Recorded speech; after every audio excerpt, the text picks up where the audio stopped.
What I believe is that this country, if we stand together and not let the Trumps of the world divide us up, can guarantee health care to all people as a right, can have paid family and medical leave, can make public colleges and universities tuition-free, can lead the world in transforming our energy system and combating climate change, can break up the large financial institutions, can demand that the wealthiest people in this country start paying their fair share of taxes. And we can do that when millions of people stand up, fight back, and create a government that works for all of us, not just the 1%. That is what the political revolution is about. That is what this campaign is about.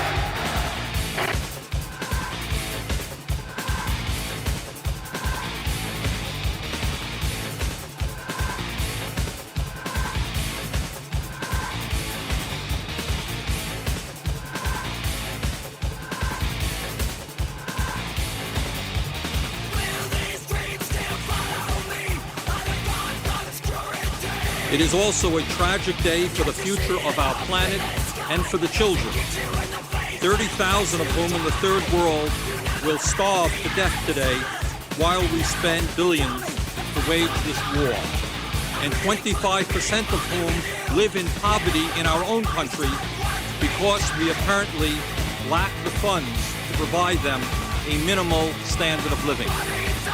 I fear very much that what we said yesterday is that war and the enormous destructive power of our armed forces is our preferred manner for dealing with the very complicated and terrible crises in the Middle East.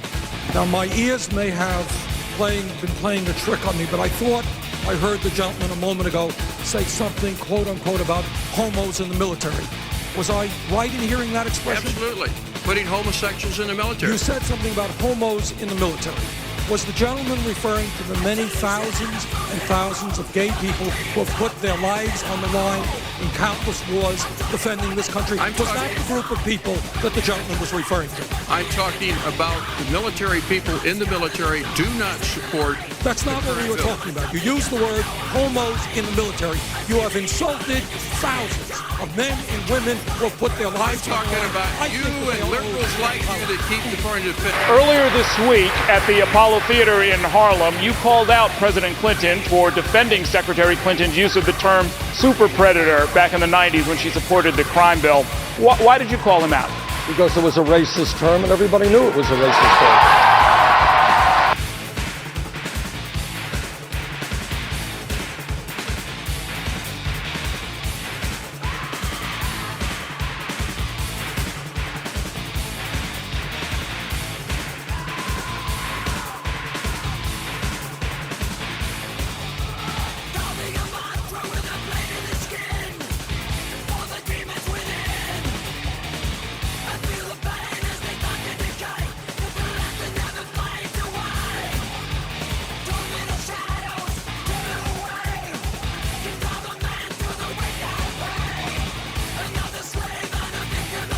I believe that this country has enormous potential if we have the guts to take on the big money interests who dominate our economic and political life. We live, and I hope all of you know this, in the wealthiest country in the history of the world.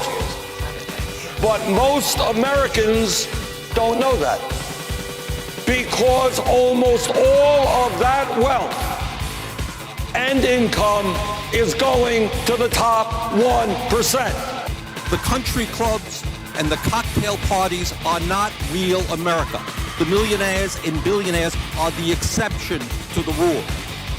You talk about an improving economy while we have lost 3 million private sector jobs in the last 2 years. Long-term unemployment has more than tripled. Unemployment is higher than it has been since 1994.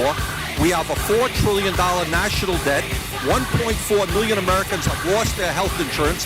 Millions of seniors can't afford prescription drugs. Middle-class families can't send their kids to college because they don't have the money to do that. Bankruptcy cases have increased by a record-breaking 23%. Business investment is at its lowest level in more than 50 years. CEOs make more than 500 times of what their workers make. The middle class is shrinking. We have the greatest gap between the rich and the poor of any industrialized nation, and this is an economy that is improving. I hate to see what would happen if our economy was sinking. So, ladies and gentlemen, I give you the next President of the United States, Bernie Sanders.